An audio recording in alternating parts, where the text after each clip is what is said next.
I always prepared an envelope in advance. White, thick, with neatly counted bills inside. $9,000 exactly.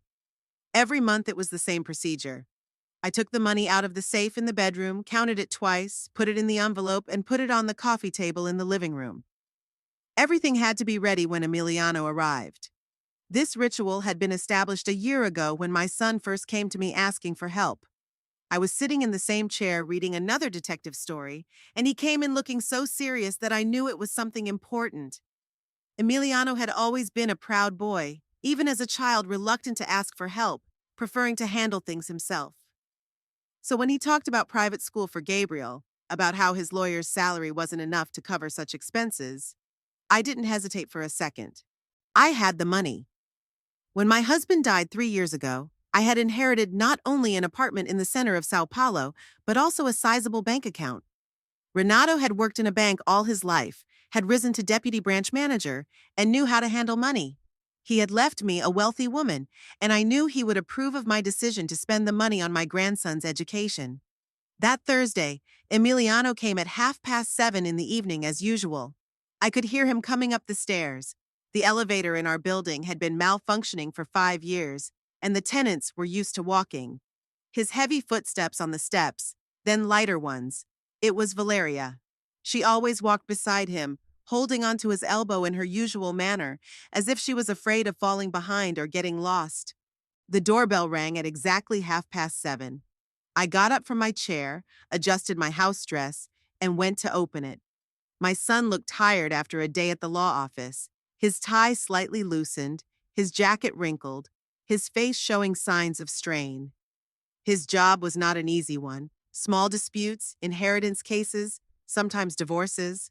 Not the high-profile trials he had dreamed of at university, but a steady income. Valeria, on the contrary, was fresh and dressy. A light blue dress, obviously not cheap, neatly styled, manicured recently. She was wearing shoes I'd never seen before, leather, with a small heel. Her purse was new, too, small and dainty, with gold-tone hardware. "Mommy?" Emiliano leaned over to kiss my cheek.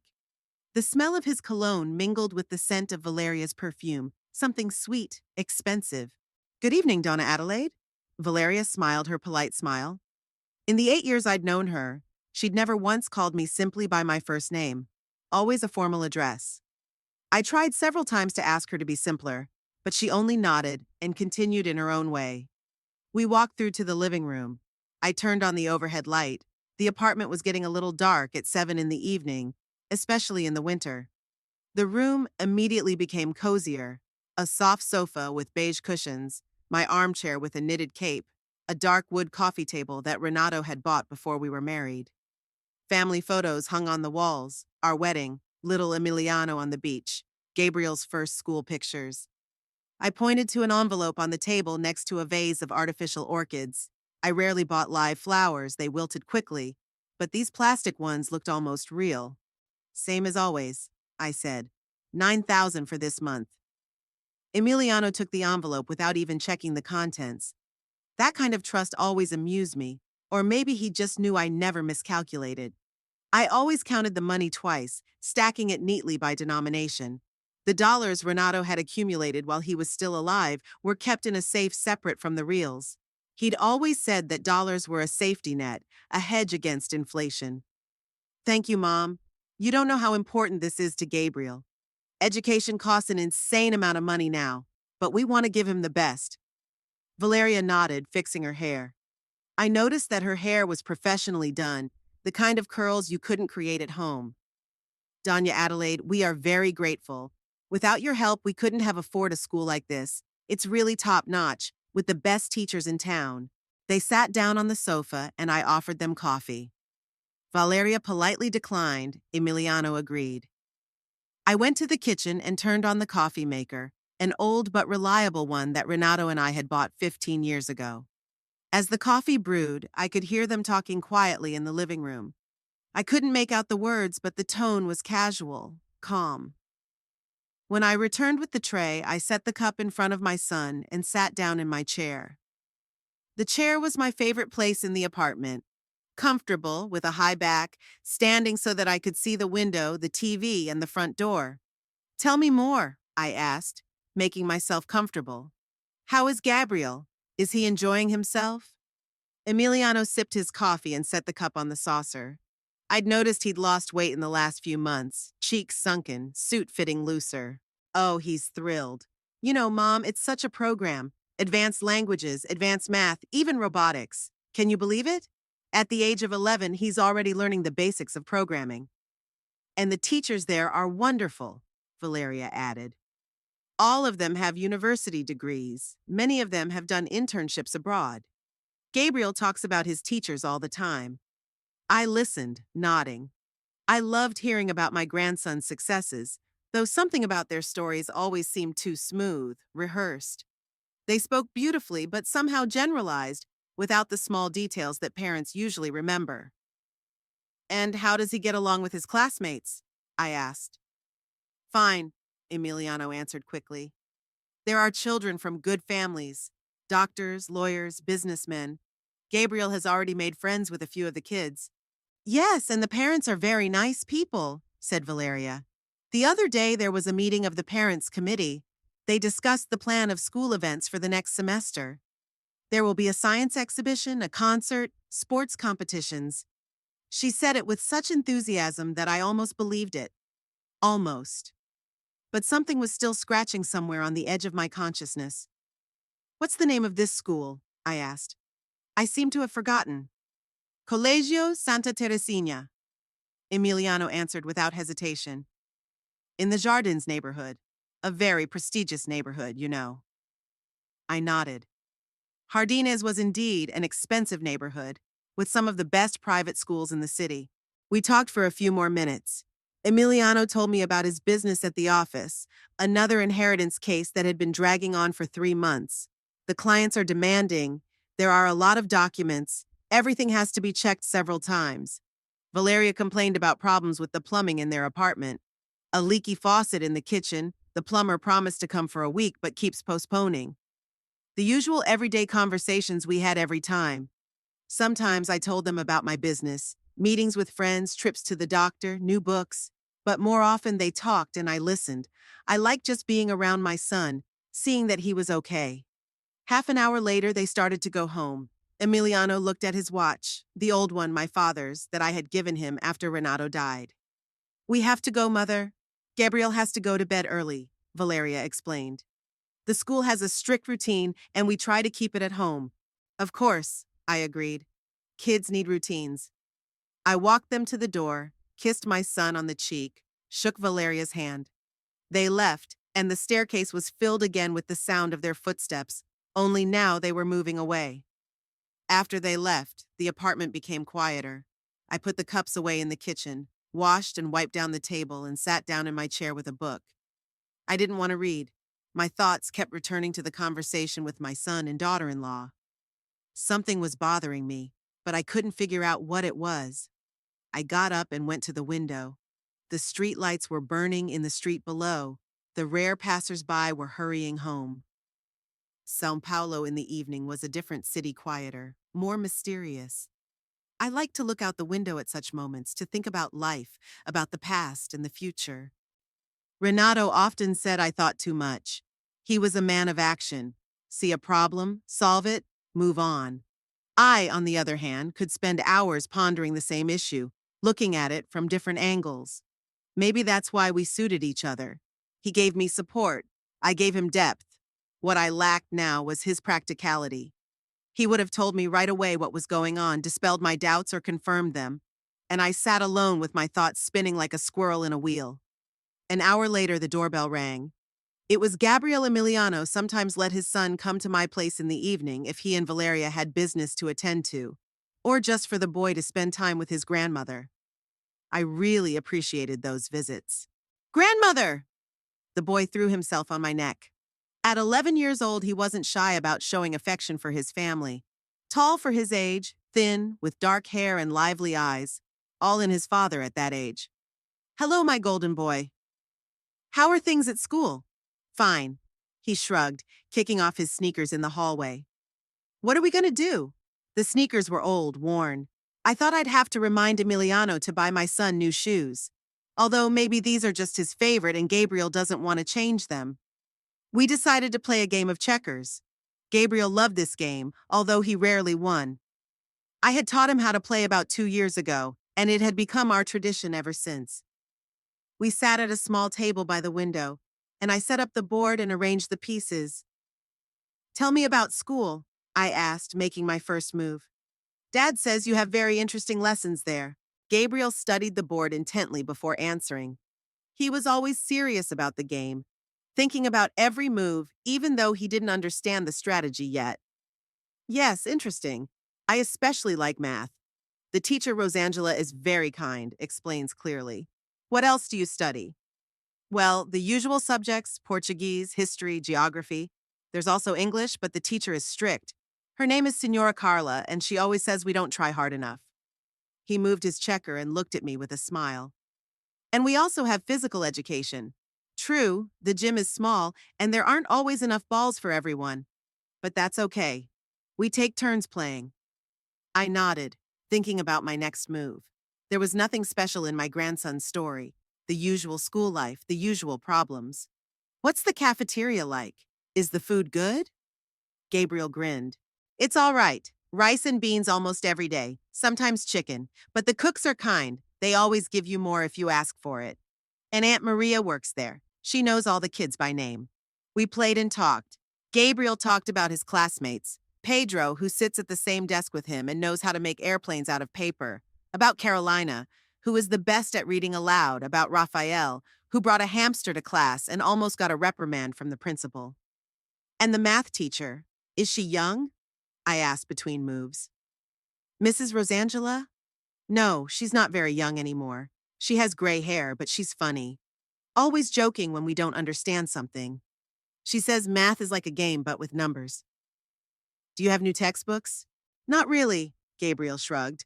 The math one's fine, but the history one is a little worn. Some of the pages are even peeling off. But Mrs. Rosangela says it's not the book that matters, but what's in our heads. He won the game. I gave in as usual. Gabriel clapped his hands happily, his face glowing with pleasure. Grandma, let's play again. We set up the pieces again. This time I decided to play more seriously, but not too seriously. After all, he is still a child. Do you have uniforms at school? I asked. No, you can come in whatever you want. The main thing is to be tidy. My mom always checks if my shirt and pants are clean. Do you have computers? Gabriel thought for a moment before answering.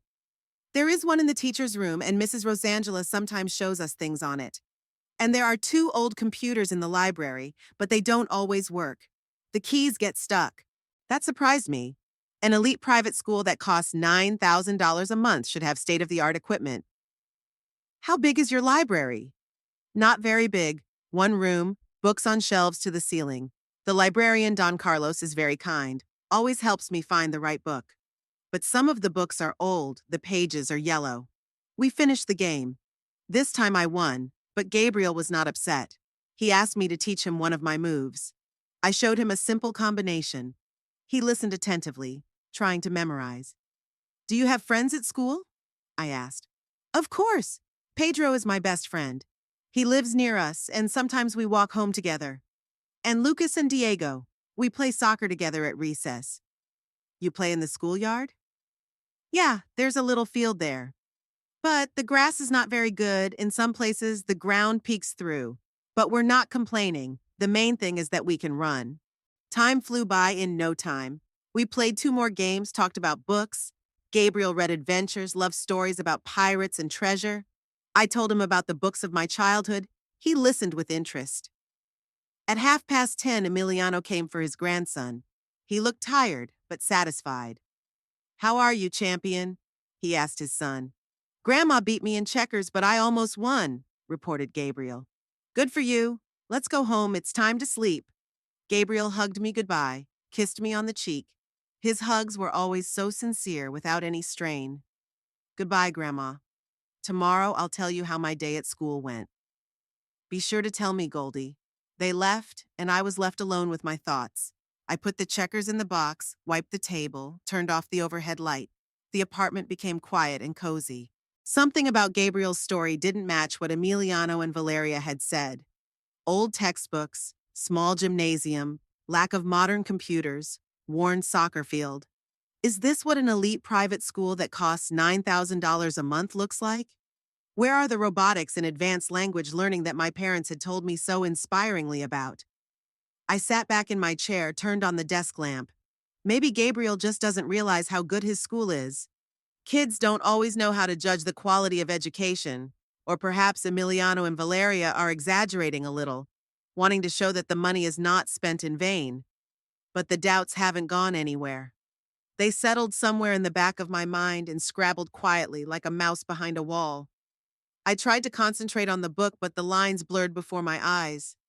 My thoughts kept returning to my conversation with my grandson. I had been meeting with my friend Estefania every Saturday for about 10 years. This tradition started by accident when we were both widowed almost at the same time, and gradually became an important part of the week for both of us. We usually chose one of the cafes in the city center. Not too expensive, but a decent one where we could sit and talk quietly. That Saturday, I woke up early, as I always did. I was still in the habit of getting up at 7 in the morning, from when Renato worked at the bank, and I had to make him breakfast. It wasn't necessary now, but my body remembered the old routine. I made myself some coffee, ate some toast with butter, and read the newspaper. The weather promised to be nice, sunny but not too hot. Perfect for a walk after my meeting with Estefania. By 12:30, I was ready. I put on a light gray dress, comfortable shoes, and took a small purse. In the mirror, I saw a woman of 67 who tries to look dignified. Neat hair, low makeup, no frills. Renato always said that I could dress tastefully, without going overboard with either brightness or jewelry. The cafe was a 20-minute walk from my house. I love this road. Through the old neighborhoods of downtown, past buildings with interesting architecture, small stores where you could stop and look at the windows.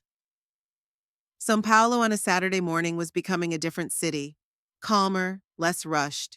Estefania was already waiting for me at our usual table by the window. She was a year younger, but she looked older, maybe because she never wore makeup or did her hair as carefully as I did. But she had a lively mind and a sharp tongue, which made up for any outward faults. "Adelaide, darling," she stood up to kiss me on the cheek. "How are you? You look pensive." "I'm fine," I replied, sitting down across from her. "How are you? How are the grandkids?" We ordered coffee and cakes. Estefania had a sweet tooth, and I didn't mind. I could afford a little weakness on a Saturday. The waitress brought the order quickly, and the cafe was half empty. "Grandchildren are growing up.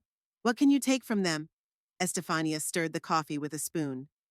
"The eldest is already going to university, can you imagine? It seems like yesterday he was sitting on my lap. We talked about children and grandchildren, the weather, the news, the usual conversations of two old women who have known each other for many years and can talk about everything and nothing. Estefania told me about the problems in the house. The roof was leaking. The management company was dragging its feet on repairs. I shared my impressions of the new book I was reading. "And how is Emiliano?" she asked, taking a bite of cake. "I haven't seen him in a while." "He's fine, working. Why?" Estefania was silent for a moment, as if considering whether to continue the subject. "I just saw his wife at the mall the other day, in Iguatemi. She was shopping at some very expensive stores. Iguatemi was one of the most prestigious malls in the city. It had boutiques of famous brands whose prices could empty an average family's budget in a day." "Have you seen Valeria?" I asked. "What was she buying?" "Well, I didn't look specifically," Estefania shrugged. "But I saw her leaving the Louis Vuitton store with a bag, and then she went into Gucci. She was dressed very smartly, even too dressy for a simple shopping trip. I felt something tighten in my chest. Louis Vuitton is very expensive. The bags there cost several $1,000s, and the clothes even more. Maybe she was just looking," I suggested, "or trying things on." "Maybe," Estefania agreed, but I could hear the doubt in her voice. But she was clearly carrying a bag, and not a small one. We finished our coffee, but I couldn't get Valeria out of my head. Estefania moved on to other topics. She told me about the new doctor she'd seen, about the neighbor who had a cat and now didn't know what to do with it. I listened half-heartedly, thinking about what I'd heard. If Valeria was really buying something at Louis Vuitton, Where did they get that kind of money? Emiliano's salary at the law office was decent, but not enough to afford that kind of spending, especially when you consider that $9,000 a month goes to his son's school. Adelaide, are you listening to me? Estefania's voice brought me back to reality. Of course I'm listening. I'm sorry, I was thinking. I'm saying, why don't we go for a walk? The weather's nice and it's miserable to be indoors. We paid and went outside. Indeed, it was a beautiful day. Sunny, warm, with a light breeze. We walked along the central streets, looked in a few stores, sat on a bench in a small park. But thoughts about Valeria's shopping did not leave me alone. Besides, yesterday's conversation with Gabriel also bothered me. Something wasn't adding up. Estefania, I said as we sat in the public garden. Do you remember the name of the most expensive private school in town? Expensive? She wondered. Well, there are a few. Colegio San Bento is probably the most famous. The children of very rich people go there. Why? It's just interesting. Emiliano said his grandson went to a good private school. Oh, I see. It's good that you're helping them with their education. It's important. We sat for a while, then we parted ways. Estefania went home and I decided to take a little more walk. But I couldn't concentrate on the walk. My thoughts were all over the same thing.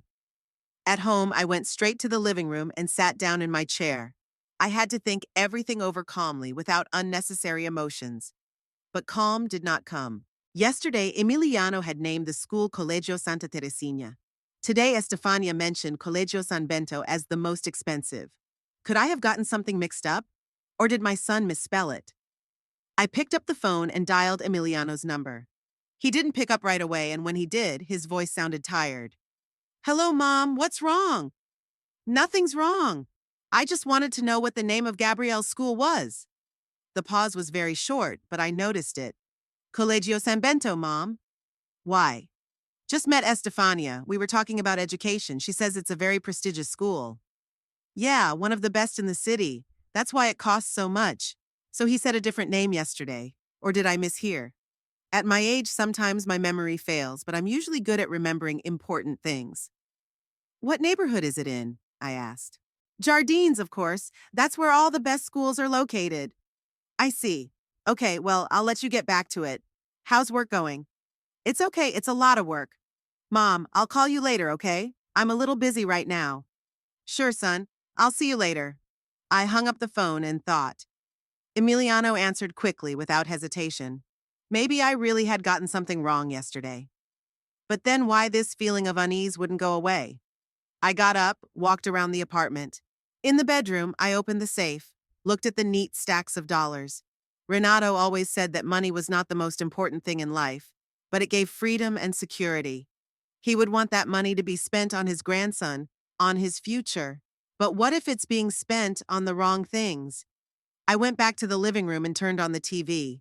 The news was on, but I wasn't listening. I thought about Valeria and the bags from the expensive stores, Gabriel's stories about old textbooks and stuck computer keys. Maybe I should have talked to my son more seriously, asked if they needed more help besides money for school. If they have the opportunity to buy expensive things, then everything is fine financially. Or maybe Valeria just saved up for a bag.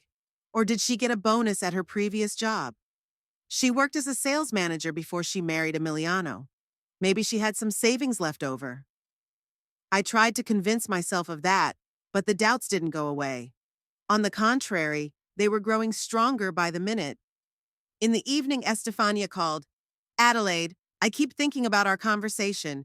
Maybe I shouldn't have told you about Valeria. It just seems strange. She usually dresses more modestly. No, you were right to tell me. I just want to understand what's going on in my son's family. Did you ask him? I asked him about the school. He said it was Colegio San Bento. Well, that makes sense. It's a really expensive school. Maybe they're just making some extra money. Maybe, I agreed, although I didn't believe it myself. After talking to my friend, I couldn't sleep for a long time. I lay in bed, listening to the sounds of the night city outside the window, thinking about what to do next. On the one hand, I had no proof that Emiliano was deceiving me. A few expensive purchases still didn't tell me anything. Gabriel's stories about school could also be explained. Children don't always notice all the good things around them. On the other hand, A mother's heart is rarely wrong, and it told me that something was wrong. I decided not to do anything for now. Maybe the next time Gabriel came to see me, I'd ask him more about school, careful not to alarm him. Children usually told the truth if they weren't frightened. For now, it was simply a matter of watching and listening. Time would tell if there was cause for concern or if it was just my senile suspicions. But sleep still wouldn't come. In my head, there were scraps of conversations, doubts, unanswered questions. Outside the window, the city was gradually falling asleep, and I continued to lie with my eyes open, thinking about money, about trust, about what was happening in the family of my only son. Fabio lived in an old neighborhood on the outskirts of town, in a house that remembered pre-war times. My cousin had always been a man of simple habits. After retiring from the police force, he didn't move downtown like many of his colleagues, but stayed in the same neighborhood where his whole life had been spent. I hadn't been to see him in 6 months, maybe more. Usually we met at family reunions or ran into each other randomly downtown. But it was his help I needed now, the help of a man who'd been a detective for 30 years and could find information where ordinary people saw only emptiness. Monday morning, I took the bus to his place. It took almost an hour to get to one end of the city, then change to another route. It had been a long time since I'd taken public transportation, and I'd forgotten how tedious it could be. The buses were crowded, the drivers were in a hurry, the passengers were pushing and arguing. But I was patient. I had a goal, and I could tolerate some inconvenience for the sake of that goal. Fabio's house looked exactly as it had 10 years ago. A 2-story building with peeling plaster, small windows, and an iron staircase to the second floor. He lived on the first floor, in a 3-room apartment he'd bought as a young sergeant. I rang the doorbell and waited. Footsteps came from behind the door, then the lock creaked. "Adelaide?" Fabio peered through the crack without removing his chain. Old cop habits hadn't gone away. "What happened?" "Nothing's wrong. Can I come in? I want to talk to you." He took off the chain and opened the door fully. Fabio looked older than his 70s. Gray hair, deep wrinkles on his face, slouching shoulders. But his eyes remained sharp, attentive. The same eyes that had once looked out for criminals on the streets of Sao Paulo.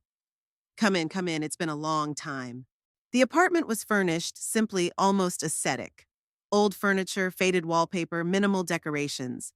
On the walls hung photos from his time in the service, Fabio in uniform with colleagues at various events. He never had a family. He devoted his whole life to work.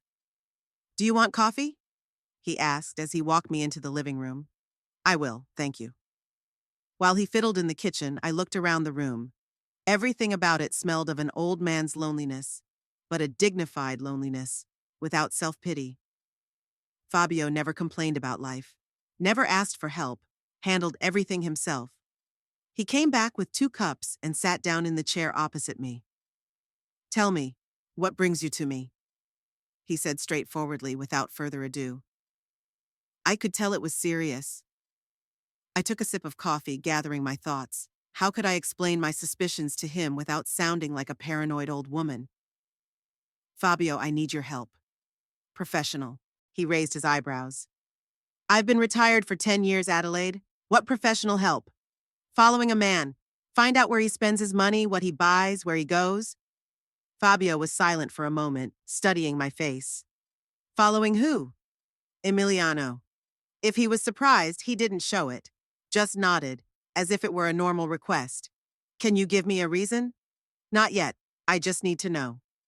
He finished his coffee and set the cup on the table. "I understand. A mother's intuition rarely fails. I know people who can help. Former colleagues, they sometimes take on private investigations. But it'll cost money." "That's not a problem.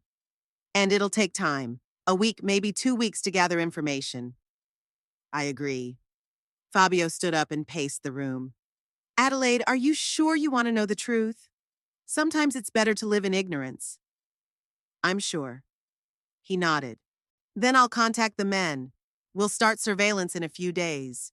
We talked some more, about health, about the weather, about how the city had changed in recent years.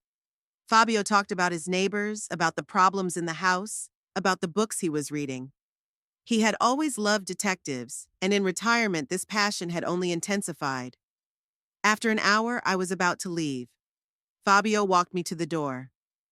"I'll call you in a couple days," he said, "as soon as I know something." "Thank you, Fabio. You're a great help to me." "Family is family," he replied simply. The drive home seemed even longer. I sat on the bus, looking out the window at the passing neighborhoods and thinking about what I had done. Is it right to spy on my own son? Was I being too suspicious? But I couldn't see any other way out. Doubts were gnawing at me from the inside, and the only way to get rid of them was to find out the truth, whatever it was. At home, I tried to do the usual things: read the paper, cook dinner, cleaned up a little. But my thoughts kept returning to my conversation with Fabio. Now I just had to wait. Tuesday night, I called Emiliano. "Hi, Mom. How are you?" "I'm fine. Listen, can I take Gabriel for a walk tomorrow? The weather's supposed to be nice." "Sure, he'd love that. What time?" 4 o'clock after school. "That's fine. I'll tell him to meet you out front." At 4 o'clock, I waited for my grandson outside the house. Gabriel saw me at once and waved happily. "Grandma!" He ran up to me and hugged me. "Daddy said we're going for a walk." "Of course, Golden. Where do you want to go?" "Let's go to the park. We can go on the swings there." We went to the nearest park. On the way, Gabriel talked about the previous day, about the math test, about how Pedro had brought a kitten to school and almost got a reprimand from the principal, about the new English teacher. The park was small but cozy. A few alleys, a playground, benches under the trees. We sat down on one of the benches. Gabriel took a sandwich out of his backpack and started chewing on it. "Gabriel," I said gently, "tell me more about your school. I'm interested in how things work there." "What exactly do you want to know?" he asked, still chewing. "Well, like what your classroom looks like." "Usually," he shrugged. "The tables are wooden, the chairs too. Some of the desks have scrawled writing on them, but Pedro and I sit at a normal one. The blackboard is green, we write with chalk, and there's a portrait of the president and a map of Brazil." "Are the windows big?" "Yes, 3 windows. Through them you can see the schoolyard. There's a big tree there, a mango tree. When the fruit is ripe, the children pick them at recess." I listened, and with each word it became clearer. This is an ordinary public school, not an elite private institution. "How does your canteen work?" "Breakfast and lunch are free," Gabriel explained. "Aunt Maria and Aunt Rosa cook. Usually rice and beans, sometimes pasta and meat on Fridays. I'm not complaining, my mom cooks worse at home." He laughed at his own joke. "Do you have a big library?" "Not very big. One room, the books are old but interesting. Don Carlos, the librarian, always helps me find something good. He knows what books I like." "Are there any computers?" Gabriel thought for a moment. "There's one in the teacher's lounge, a new one. And there are 2 old ones in the library, but they break down a lot. The keys stick. The screen flashes sometimes. But we're allowed to play simple games on them if we have time." "Do you have to wear a uniform?" "No, you can wear whatever you want, as long as it's neat. There are some kids in our class who wear old clothes, but no one insults them. Mrs. Rosangela always says it's not what we wear, but what's in our heads." I listened to these heartfelt stories and felt anger rising. My son has been cheating me for a year now, spending my money on something else entirely. "Where is the school?" "It's right next to our house, about 5 minutes on foot. It's very convenient. No need to take the bus." We sat in the park for a while. Gabriel talked about his friends, about his weekend plans, about the book he was reading. I tried to keep the conversation going, but my mind was elsewhere. So Emiliano had been lying to me this whole time. There was no expensive private school. Gabriel went to a regular public school where education was free. And my son was spending $9,000 a month on something else entirely. What was that? Expensive handbags for his wife? Restaurants and entertainment? Travel? I had to find out. "Grandma, what happened?" Gabriel's voice brought me back to reality. "You've gotten so sad." "Nothing, Golden. I'm just a little tired." "Let's go on the swings," he suggested it. "It'll lift your spirits." We went to the playground. Gabriel sat on the swing, and I rocked him. He laughed, asked me to swing harder, told me about how he and his friends were competing to see who could fly higher. As I watched him, I thought about how he's not guilty of anything at all. He is an ordinary 11-year-old boy who goes to an ordinary school and enjoys simple things. He doesn't know that his father is cheating his grandmother, pulling money out of her under false pretenses. And maybe Valeria doesn't know either. Perhaps Emiliano told her the same story, that his mother is helping with the expensive school. Though after Estefania's tale of shopping at expensive stores, it seemed unlikely. We spent another hour in the park. Gabriel played soccer with the other kids on a small field. I sat on a bench and watched.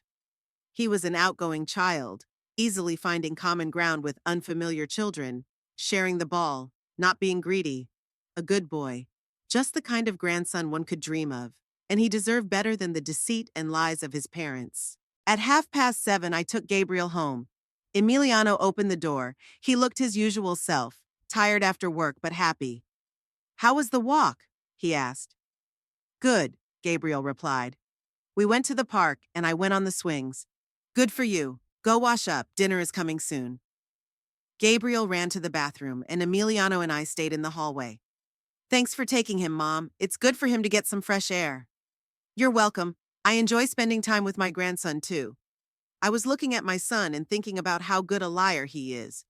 Standing in front of his mother, looking her in the eye and lying for over a year.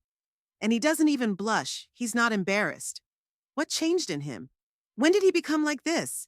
As a child, Emiliano was an honest boy. He couldn't cheat. Maybe life taught him that? Or Valeria's influence? "I have to go," I said. "See you later." "Goodbye, Mom." On the way home, I thought about what to do next. Now I had part of the truth. Gabriel went to public school, not an expensive private school, but that wasn't enough. I needed to find out exactly where my money was being spent. Fabio was supposed to call in a few days. Then maybe I'd get a full picture of what was going on. In the meantime, I had to wait and pretend I didn't know anything. At home, I sat in my chair and tried to read, but the letters blurred before my eyes. Too many emotions, too many thoughts, anger, frustration, resentment, all mixed into one lump that lodged in my chest. My only son was deceiving me. The man I had given birth to, raised, given the best years of my life to, was lying to my eyes and stealing my money. It hurt like a physical pain. The call from Fabio came on Thursday morning while I was eating breakfast. It had been exactly 10 days since we'd met, and I was beginning to think he'd forgotten about my request or his contacts hadn't been able to find out anything. "Adelaide, can you come?" My brother's voice sounded serious. "I have information." "I'll be right there," I answered, though my heart was already pounding like a bird in a cage. The drive to Fabio's house seemed endless. The bus dragged in the morning traffic, stopping at every stop, picking up passengers. I sat at the window and watched the city go by, thinking about what I was about to find out. Part of me hoped that my suspicions were unfounded, that there was a reasonable explanation for everything that was happening. But the other part, the more sober part, was preparing for the worst. Fabio met me at the door, and I could tell by the look on his face that the news was bad. He looked grim, even more grim than usual. He led me into the living room, sat me in an armchair, and put a cup of coffee in front of me. "Tell me," I said, trying to keep my voice steady. Fabio took a thick folder out of his desk, opened it, and spread out a few sheets of notes in front of him. "My guys did a good job," he began. 10 days of observation has given a complete picture. Adelaide, what I'm about to tell you could be painful. I'm ready. I'll start with the main point." He looked at me seriously. "There is no such thing as an expensive private school. Your grandson goes to a regular public school. Escola Estadual Professor João Batista. Education there is free." I felt the ground slipping from under my feet, so my suspicions were justified. "Are you sure?" "Absolutely. My men checked it out, and that's where the boy goes every morning. It's an ordinary building, nothing special. And your son and his wife don't live as modestly as they'd like to show. They've eaten at expensive restaurants 4 times in the last 10 days.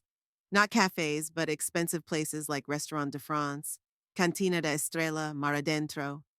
The bills there start at $200 a night." I listened silently, clutching the cup in my hands. The coffee was getting cold, but I didn't notice it. On Tuesday, Valeria spent the whole day at the Bella Vita spa. Massages, facials, manicures, pedicures. It costs at least $300. On Wednesday, they went shopping together at the Iguatemi shopping center. She bought a Prada bag for $1,500, he an Armani suit for $800. Each number hit me like a hammer blow. $1,500 for a bag, $800 for a suit. That's more than most people make in a month. They were at the travel agency on Friday, Fabio continued, looking at his notes. They booked a trip to Europe for two: Italy, France, Spain, 3 weeks. The cost was $11,000, not counting out-of-pocket expenses. For 2 people? I asked again. And Gabrielle? There was no mention of a child. Apparently they planned to leave him with a relative. So they were going to spend more on a vacation than I'd given them in a month to educate my grandson, even though the boy went to a free public school. Is there anything else? I asked, even though I'd heard enough. There is. On Monday, Emiliano went to the car dealership to look at a new car, a Honda Civic, the latest model. The salesman said he was seriously interested in the purchase, clarifying the terms of the loan. Fabio closed the folder and looked at me. Adelaide, I think the picture is clear. There is no expensive school. They spend your money on luxurious living. Restaurants, spas, expensive clothes, traveling. And they're not shy about spending it. I sat in silence, digesting the information. So I'd been lied to all this time. No $9,000 for education, no elite private school. Gabriel went to school for free, and my money was used to entertain my parents. The anger came in waves, then receded, then returned with renewed vigor. My son, my only child, the one I loved more than life, had been cynically cheating on me for over a year.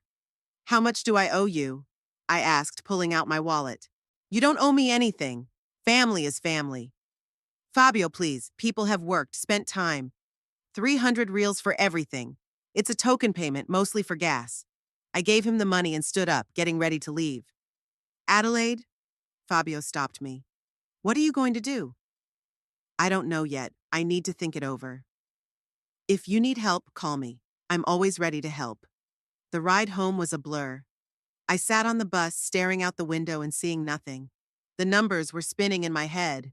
11,000 for the trip, 1,500 for the bag, 800 for the suit. In 1 year, I'd given Emiliano $108,000. Money that Renato had saved all his life, that was supposed to provide for my old age and my grandson's education, and they spent it on entertainment. At home, I couldn't find a place to be. I walked around the apartment, sat in a chair, got up again, anger and resentment overflowing, demanding an outlet. I wanted to call Emiliano immediately to tell him everything I knew, to demand an explanation. But my mind told me to calm down, to think it over, to make the right decision. In such a state, you can do stupid things you'll regret. I brewed myself a strong tea, sat in a chair with a cup, and tried to think logically. What did I have? Proof that Gabrielle goes to a free public school, not an expensive private one. Proof that Emiliano and Valeria are spending my money on luxuries. What can I do about it? You could demand a refund, but it's unlikely they have $800,000 in cash. They've probably spent most of it already. You could stop giving them the money, but then they'll find another way to get it, ask for a loan, make up a new story. I could end the relationship, but then I'd not only lose my son, I'd lose my grandson. And Gabriel is innocent. I drank my tea and thought. By evening, my head was splitting from the strain, but I still hadn't made a decision. Friday morning, Estefania called. Adelaide, darling, how are you? You haven't called in a while. I'm fine, I lied. I just had a lot to do. Why don't we meet tonight? The weather's nice, we can sit in the park. I said yes, maybe talking to my friend would help me sort out my thoughts and make the right decision. We met in the same park where we had sat last time with Gabriel. Estefania brought a bag of cookies, and I brought a thermos of coffee. We sat on a bench under a tree, and I realized at once that I couldn't keep quiet. Everything that had built up inside of me needed to come out. Estefania, there's something I need to tell you, I began. Just promise me you won't tell anyone. Of course, darling. What's wrong? And I told her everything. About my suspicions, about what I'd learned from Gabriel about the school, about Fabio's observation, about my son and daughter-in-law's spending. Estefania listened in silence, only occasionally shaking her head or clucking her tongue.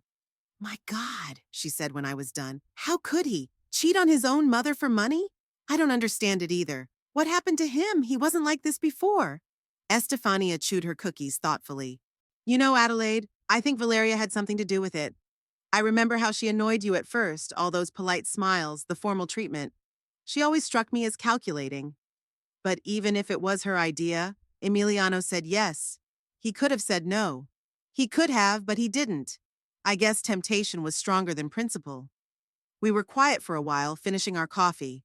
Around us, children played, pensioners with dogs walked, life went on as usual. But inside me, everything was falling apart. What should I do? I asked. What is the right thing to do? Estefania put her hand on my shoulder. Adelaide, you must stop this deception immediately. Don't give them another penny. And what you have already given them, demand it back. But they may not have the money. Then they should sell their expensive purchases, a Prada bag, an Armani suit. Tell them to give up their trip to Europe. And if they refuse, then you can tell your family and friends what they're like. Let them know that Emiliano is stealing from his own mother. Estefania's harshness surprised me, but also encouraged me. Yes, she's probably right. I can't let myself be fooled any further. But I'm afraid of losing Gabriel, I admitted. If I quarrel with Emiliano, he might forbid me to see my grandson. And if you continue to give money, what will change? They'll get used to the easy life at your expense. They'll lie even more. And what will you tell Gabriel when he grows up and finds out the truth? That his grandmother knew his parents were thieves but kept quiet. Those words hit me where it hurts the most. Yeah, what am I going to tell my grandson? How will I explain that I turned a blind eye to the deception? Estefania, why don't we talk to them first? Give them a chance to explain? Explain? My friend snorted. Adelaide, they've been lying to you for over a year. Every month they've looked you in the eye and lied to you. What other explanation is there? She was right. This wasn't an isolated mistake or a moment of weakness. It was an elaborate system of deception designed to last a long time. You know what? Estefania said. Why don't you call them and tell them you want to visit this wonderful school in person? See what they say. That's not a bad idea, I agreed. I'll back them into a corner. Exactly. Let them try to get out of it. We sat in the park for another hour, discussing the details of our conversation. Estefania helped me formulate a plan of action, prepare for possible excuses and justifications. The main thing, she said, is not to give in to pity. They may start crying, talking about their difficulties, asking for forgiveness. But remember, they've been cheating you for over a year, spending your money on luxuries while you thought you were helping your grandson. Yeah, you're right. You have to be firm. And don't forget, you're not just a mom who's upset about being cheated on. You're a victim of fraud. Even if it's a family fraud, it's a fraud. By evening, I returned home with a clear plan of action. Tomorrow, Saturday, I'll call Emiliano and ask for a meeting. I'll say I want to talk about Gabriel's school, maybe even visit it. I'll see how he handles it. And then on Sunday, I'll give them a big talk. I'll lay out all the facts, demand an explanation and a refund. No more playing their game by their rules. I sat down in my chair with my notebook and started writing down everything I knew. Figures, dates, facts. Let me have an ironclad argument that I couldn't argue against. $108,000 for the year, $11,000 for a trip to Europe, $1,500 for the bag, $800 for a suit, 4 dinners at expensive restaurants in 10 days, a day at the spa for $300. And Gabriel goes to free public school, wears old sneakers, and enjoys the simple things. A swing in the park, a game of checkers with his grandmother. No, it can't go on like this. It's time to put an end to it. I closed the notebook and put it on the table. Tomorrow begins a new phase in my relationship with my son. A stage when the lies and deceit will end, and the truth, however painful it may be, will come out. Time will tell if we can rebuild trust and respect for each other, or if this story would forever destroy what held us together as a family. But I had no choice. To remain silent would be to become an accomplice to deceit, to betray the memory of Renato, who had spent a lifetime honestly earning that money.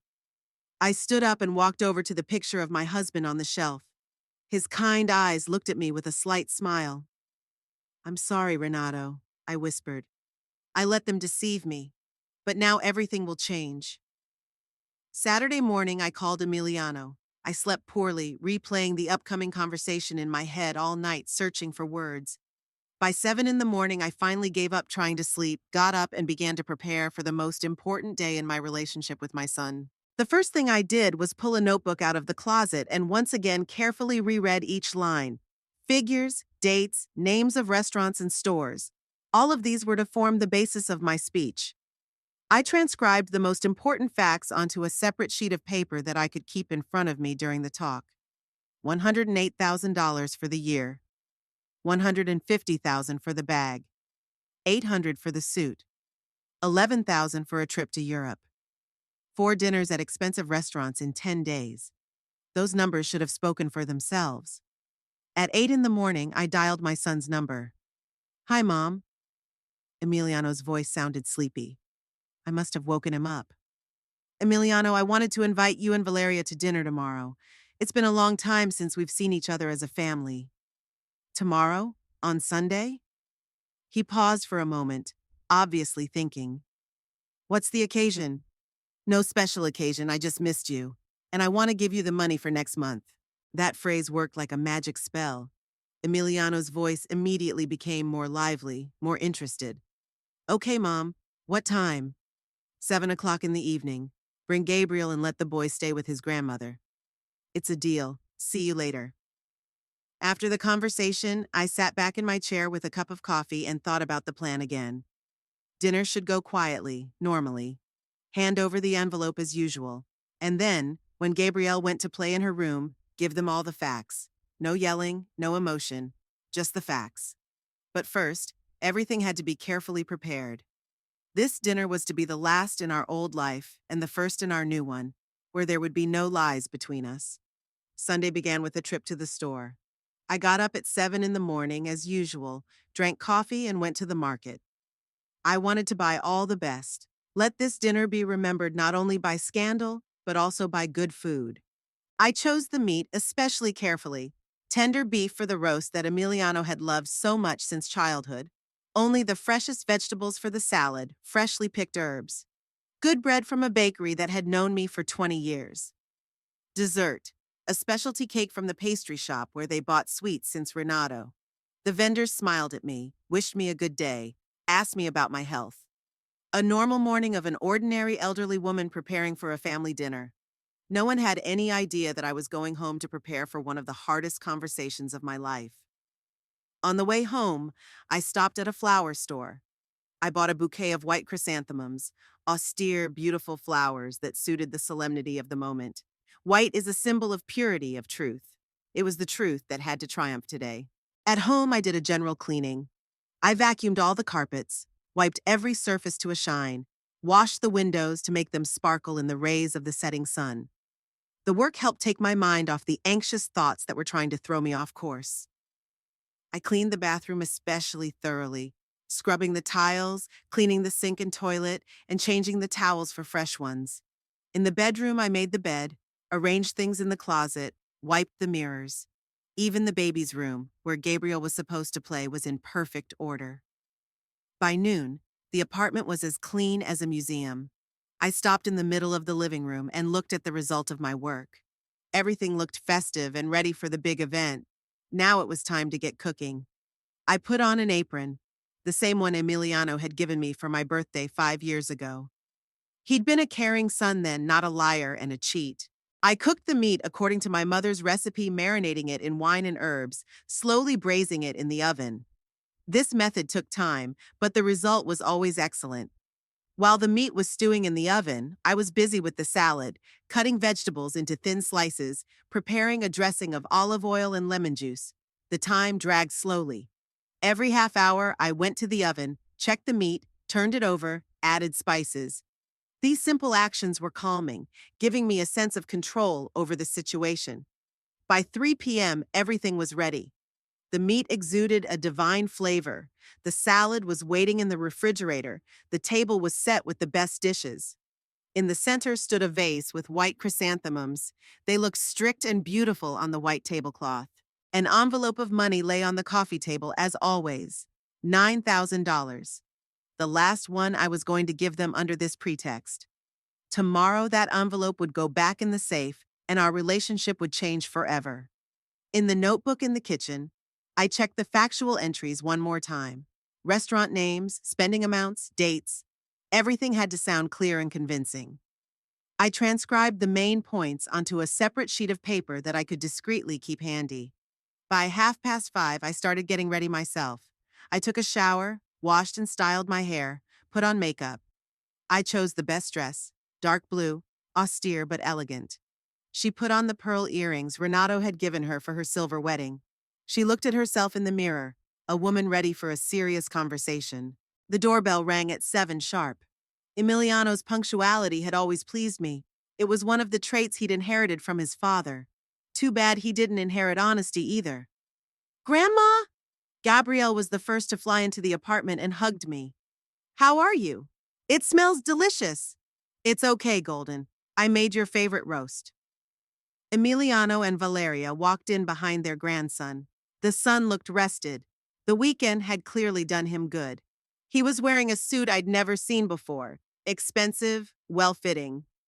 I wondered if it was the one from Armani for $800. Valeria was dressed as for a social gathering, a new dress obviously from a famous designer, stiletto shoes, an expensive handbag. The one from Prada? Her hair was professionally styled, her makeup was flawless. She was wearing jewelry I'd never seen before. Gold diamond earrings, bracelet, ring.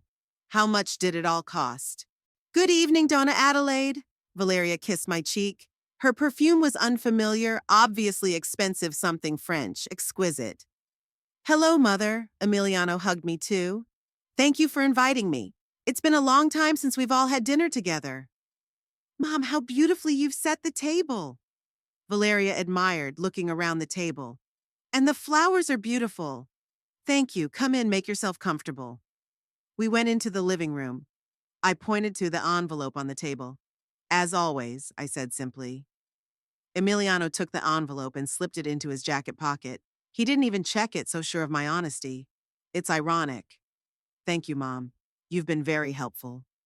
Yes, Donna Adelaide, we are eternally grateful, Valeria added with such sincerity in her voice that I almost believed it. Without your support, we would not have been able to give Gabriel such an education. I looked at them and marveled at how easily they lied. No embarrassment, no remorse. They just took the money and lied to my eyes as if it were the most natural thing in the world. Come to the table, I suggested. Dinner is ready. We sat down at the table in the dining room. I served the roast. The meat was perfect, soft and flavorful. Salad played bright colors on white plates. I poured wine for the adults and fresh orange juice for Gabriel. Mom, the roast is excellent, Emiliano praised, cutting off a piece of meat. You were always the best cook. Thank you, son. Doña Adelaide, this is really delicious, Valeria supported. What a wonderful aroma, what a taste. The conversation went on as usual, about work, about the weather, about plans for the week. Emiliano told about a new case in the office, a complicated inheritance case that could drag on for months. Valeria complained about the neighbors, who are making repairs and noise in the evenings. And we had an interesting case at work today, said Emiliano, drinking meat with wine. The client wants to challenge his father's will. He says that the old man was not in his right mind when he drew up the documents. And what did you advise him? I asked. We're still looking at the medical records. We need to prove that the testator really did not realize what he was doing. It's ironic that my son helps people take inheritance from their relatives while he steals from his own mother. Gabriel talked about school, about the new gym teacher, who is very strict but fair, about preparing for the school concert, where he will read poems about his homeland, about friends who invented a new game at recess. And Signora Rosangela told me that I have a very good memory, he boasted. I learned the poem in just 2 days and other kids still forget the lines. Well done, Golden, I praised. Is the poem long?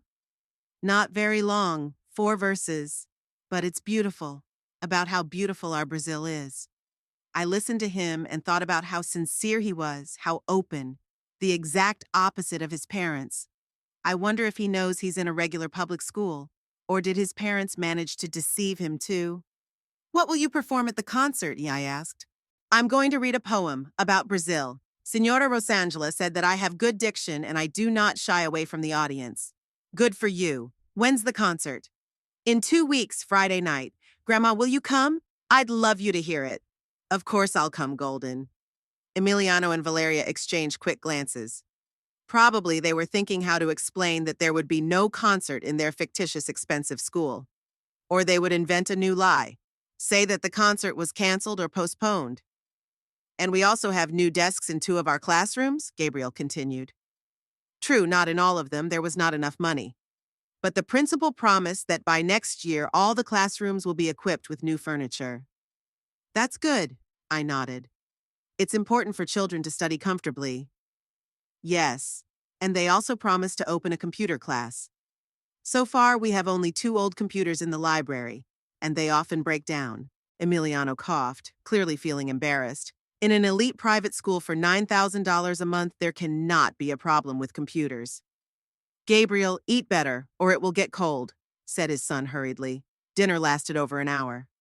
We ate the main course. I served dessert. The cake turned out great, airy and sweet. We drank tea with lemon, talked about plans for the next week. Everything was calm, peaceful, family-like. If I didn't know the truth, I might have thought that in front of me I was just a normal happy family who were truly grateful for the help. Emiliano was joking, telling funny stories from work. Valeria praised my cooking, inquiring about recipes. Gabriel laughed at Dad's jokes and asked for more dessert, an idol, which was a lie. I even hesitated for a moment. Maybe I should postpone the conversation. Why ruin a nice evening? Why ruin the family harmony? But then I looked at Valeria, at her expensive jewelry, her new dress, her professional manicure. She remembered Fabio's report, the spending figures, the year-long lies.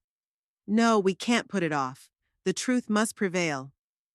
Gabriel, I said when we'd finished our tea, go into the nursery and play. There are new puzzles on the shelf, very interesting. Can I sit with you a little longer? Asked the boy. I like to listen to adults talking. No, Golden, go. I need to talk to my parents about boring adult stuff. About taxes and paperwork. Oh, I better go play then. Gabriel laughed. This is really boring. He obediently went into the children's room, which I had set up especially for his visits. He closed the door, but not all the way, out of habit, so he could hear what was going on in the house. I stood up, closed the door tighter, and turned the key. The sound of the lock turning sounded ominous in the silence of the dining room. Mom, why did you lock the door? Emiliano wondered. So Gabriel wouldn't hear what I'm about to say. I went back to the table and sat down across from them. She took a sheet of notes out of her pocket and put it in front of her. Emiliano, Valeria, I need to talk to you seriously. They were wary. I could see their faces tense, the way they looked at each other. Valeria instinctively moved away from the table. Emiliano clenched his fists. About what, Mom? The son asked, trying to keep his tone calm. About Gabriel's school. The pause dragged on for a few seconds. The room was so quiet that the ticking of the clock on the wall was audible. Valeria nervously fixed her hair.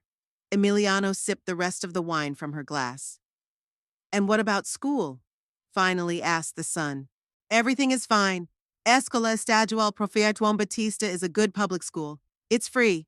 I said these words calmly, clearly, looking them straight in the eyes, and I saw their faces change. Valeria turned pale and lowered her gaze to her plate. Emiliano tried to keep his composure, but I could see his hands trembling. Mom, I don't know what you're talking about, my son tried to bluff. Yes, you do, Emiliano. You understand perfectly. For over a year, you've been telling me about an expensive private school that doesn't exist. You take $9,000 a month from me, supposedly for your son's education. But in reality, you spend this money on restaurants, spas, expensive clothes, and travel. Valeria raised her eyes and looked at me fearfully. Doña Adelaide, I don't know where you got this information from. You know, Valeria. You know very well. Because you were at the Bella Vita Spa on Tuesday. Spent $300 on treatments. Wednesday, you went shopping at the Iguatemi Mall. bought a $1,500 Prada bag. She opened her mouth, but couldn't utter a word. Emiliano tried to take the initiative. Mom, you're confused. Gabriel does go to a private school, a very good, expensive school. Which one? I asked, looking at my notes. A month ago, you said Colegio San Bento. Before that, you said Colegio Santa Teresina. You can't even remember the name of the school you made up. I just, I get confused sometimes. Confused? I got up from my chair. A kid's father confuses the name of the school he takes his son to every day, where he pays $9,000 a month. I pulled out a notebook with detailed notes, put it on the table. You want me to tell you exactly where my money goes? Mara Dentro, $450 for dinner on the 7th. Cantina da Estrella, $380 for dinner on the 10th. Bella Vita Spa, $300 for a day of treatments. With each figure, Emiliano grew paler and paler. Valeria sat as still as a statue. Prada bag, $1,500. Armani suit, $800, the one you're wearing now. Emiliano instinctively looked at his jacket. $11,000 worth of trips to Europe, Italy, France, Spain, 3 weeks. A new car at the car dealership, a Honda Civic, the latest model. And that's just for 10 days of surveillance. Surveillance? Emiliano exploded. You followed us? Yes, I was, and rightly so. Because you've been lying to my face for over a year now. He jumped up from the table, started pacing the room. I can't believe it! His own mother hired private investigators to spy on her son. His own son steals from his mother by making up schools that don't exist, I countered. Which one of us is doing the worst? We're not stealing, he shouted. You gave that money yourself. You gave it for your grandson's education, and you spent it on luxuries. That's stealing. Valeria finally raised her head, tried to intervene. Doña Adelaide, perhaps we should explain. Explain what? Emiliano stopped her abruptly. That we have the right to live with dignity? That I'm working my ass off to provide for my family? You can't buy a $1,050 bag on your salary, I said coldly. What, am I supposed to wear cheap clothes for the rest of my life? Should my wife carry bags from the market? Don't we deserve a good life? You do, with your own money. Not your mother's deception. He stopped, turned to me. You know what, Mom? Yeah, we took your money. And we spent it on ourselves. Because we're tired of being poor, of saving money on everything. Because we want to live like human beings, not beggars. Beggars? I couldn't believe my ears. You have a good job, a decent salary, an apartment in a decent neighborhood. That's poverty? Compared to how other people live, yes. Have you seen how much money you have in your safe? Millions. And we live on pennies. We deny ourselves everything. Your father earned that money. He earned it honestly. He worked in a bank for 30 years, saved every penny, and you're stealing it. I'm not stealing, I'm taking what's rightfully mine. He came closer to me. I'm your only son, your only heir. Heir? I got up from the table. Heirs don't cheat their parents. Heirs don't steal from old people. What are you talking about stealing? He finally exploded. We just took the money in advance. I'll get it after you die anyway. The words hit me like a slap in the face. So he's already planning my death, already counting the inheritance. He's already dividing what still belongs to my living mother. I see, I said quietly. So it's just that I'm still alive and I'm interfering with your control over my father's money. Mom, that's not what I meant to say. No, you said exactly what you think you said. Very good.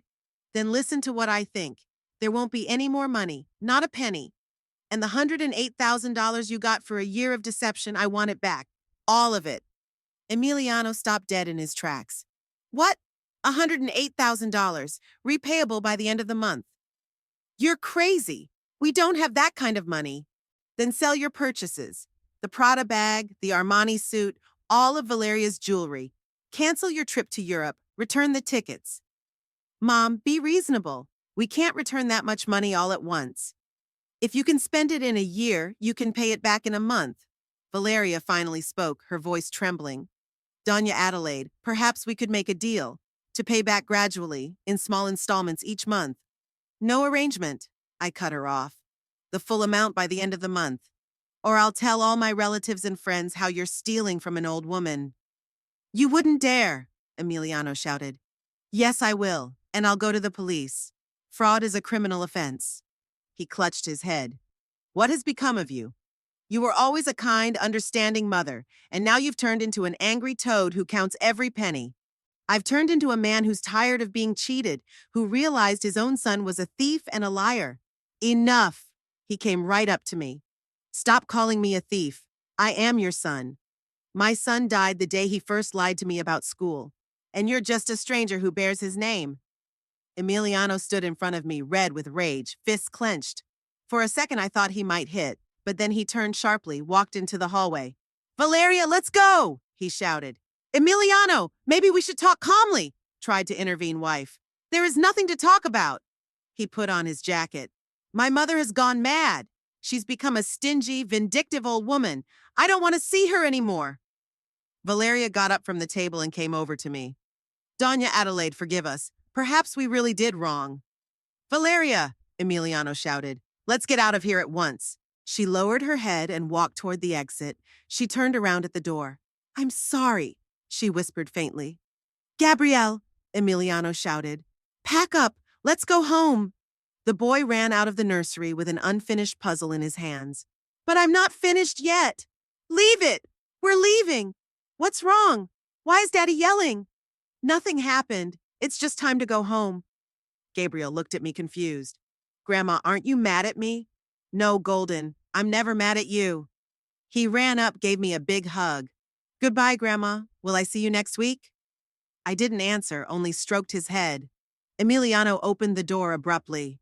That's enough. Let's go. He pushed the family out into the hallway and stayed in the doorway. No, Mother, he said coldly. After today, you will never see me or your grandson again. Forget that you have a son. The door slammed so hard that the glass in the sideboard shook. I was alone in an apartment that an hour ago had been full of voices and laughter. Silence pressed on my ears, emptiness filling the rooms. Slowly, I walked to the dining room, began to clear the table. Plates, glasses, leftovers, everything reminded me of a family dinner that had turned into a disaster. But I didn't regret what I'd said. The truth had finally come out.